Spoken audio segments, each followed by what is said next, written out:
Assalamu alaikum. Lecture 14 of Web Design and Development, and in this lecture we are going to continue server-side scripting as introduction of PHP. In this lecture we are continuing the PHP language basics such as loops and arrays, and then I will discuss how to set up an Laravel application and a brief introduction of model view controller. So, continuing with the discussion of previous lecture, the loops also work in PHP similar to any other language. The only difference is that the assignment of variable is uh, the $sign $a or any other variable. Then you can have number of statements, and similarly you can use the while loop. You have while and a condition, and then set up statements along with increment and decrement. There is a do while loop in which the statements work before checking the condition, and there is a for each loop. For each loop is very much similar to a C++ and a C# loop for each, in which you can iterate over a list or an array of elements. This example shows the implementation of a for each loop in which we have an array with the names of three batsmen from our cricket team, and then we use an for each loop to display the name of each player. So we can iterate using the iterator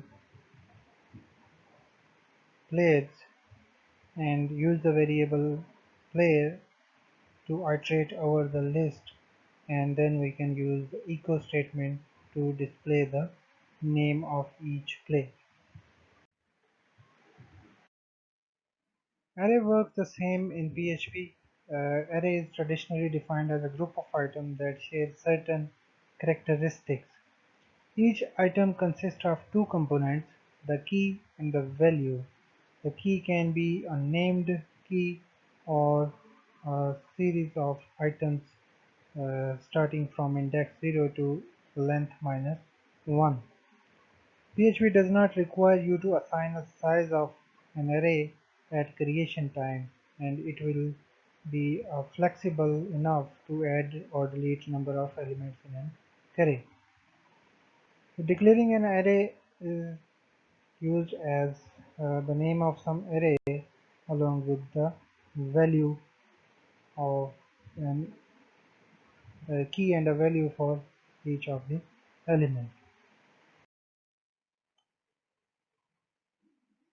Here is a typical examples of declaring an array. You can declare the array using first example array name and with specifying some key and then a value. For example, you have specified the array players and used the key index 0 and specified the value of Muhammad Yusuf. Adding elements in the array, you can add elements using the key index, and then using the place of 1 you have added a new value Yunus Khan, and then you can access the elements of array using the same key. For example, you have used the echo statement to access the element of array at location 0.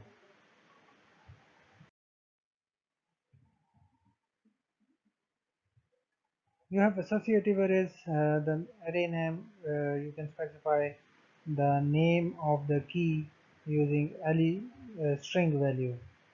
For example, you have array name and then the element name provided in string and then a value. So for example, players, you have specified a key as string named Yusuf, and then you have specified the value Muhammad Yusuf. Similarly, you have added another element players Yunus as Yunus Khan, and then you can access the elements of array using the string key.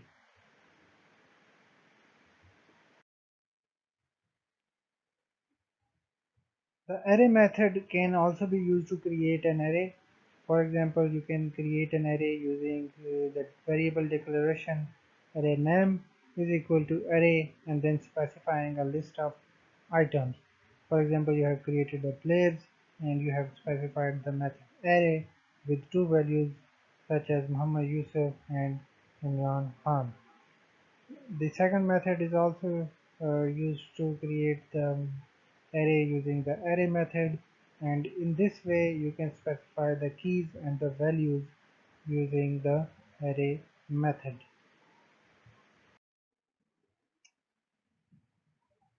So that was it about the PHP. Now it is time to dig into the Laravel application framework. This framework helps you to glue the application component, and it provides you consistency and flexibility. So Laravel developed this framework was developed to increase the developer speed and happiness, and it has a very shallow learning curve that you can learn it very easily, and it has a consistent API for all the components, which is very helpful that if you learn the mechanism of using the API, you can use it throughout your application. And it has a huge available documentation and online community. So setting up the Laravel, you will require a composer, which is a dependency manager for PHP. So you will look for executable file on the internet, uh, such as typing a composer for PHP, and then you have to download this file and install it on your development machine. So once you are done with the composer, you will be able to access it through your command prompt. So to install the Laravel, open a command prompt and run this command: composer global require Laravel installer. So this will take some while to install the Laravel on your development machine. Once it is done, you can create a new Laravel project and you use the command Laravel new project name, and this will create a project and which will be located in the htdocs files of your WAMP server. And once you run your WAMP or WAMP server, it will be accessible on localhost URL of your browser. So once you have the application, you can look at the number of folders and files. The typical folders will be the app folder, which will contain the code of your application, which will contain the controllers, the models, and the views. Sorry, the views will not be in the app folder. The most of the code will be in the app folder.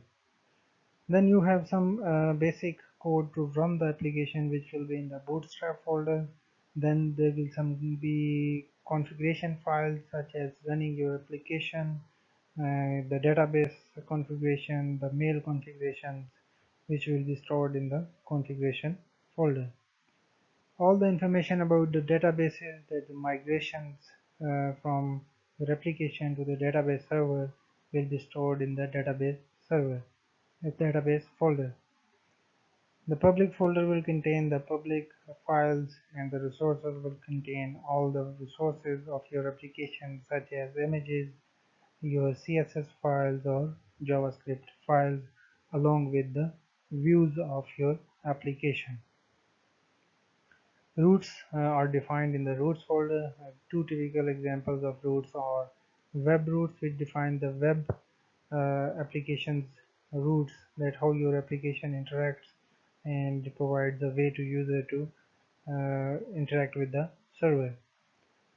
And then there will be an API roots, which will provide a way to an external application to interact with your application using an API.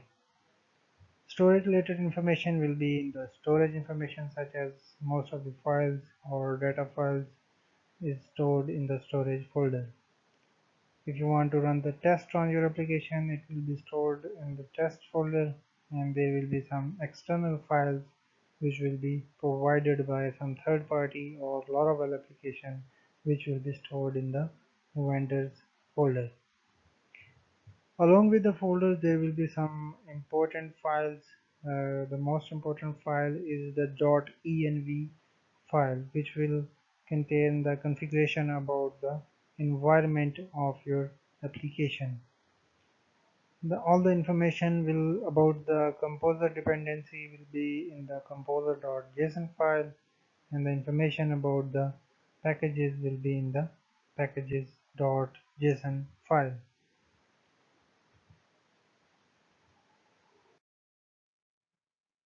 So in the configuration, the most typical error you will be able to encounter first of all will be the no encryption key has been found.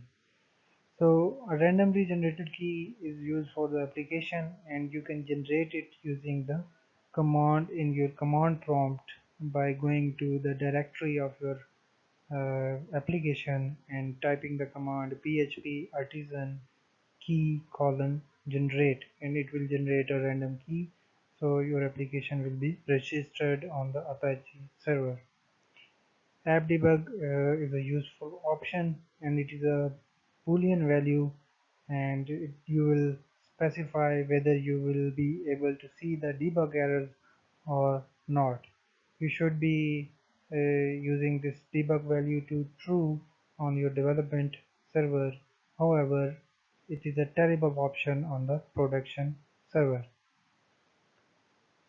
So it is very good practice to store your project on the GitHub so that you can access it using different machines. The final thing we need to learn about the Laravel that it implements the model view controller architecture. So model view controller is referred as MVC in short term. The model part of MVC represents the entity associated. For example, the main components of your main entities of your application will be stored in the model, such as records or tables.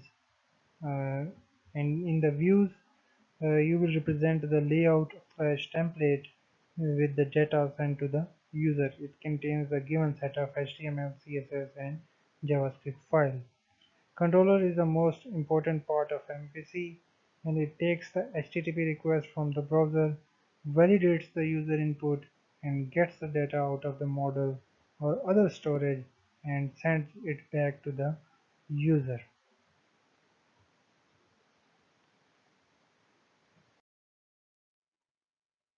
So for the references, you can use the chapter 1 and 2 of first book and chapter 5 of the second book.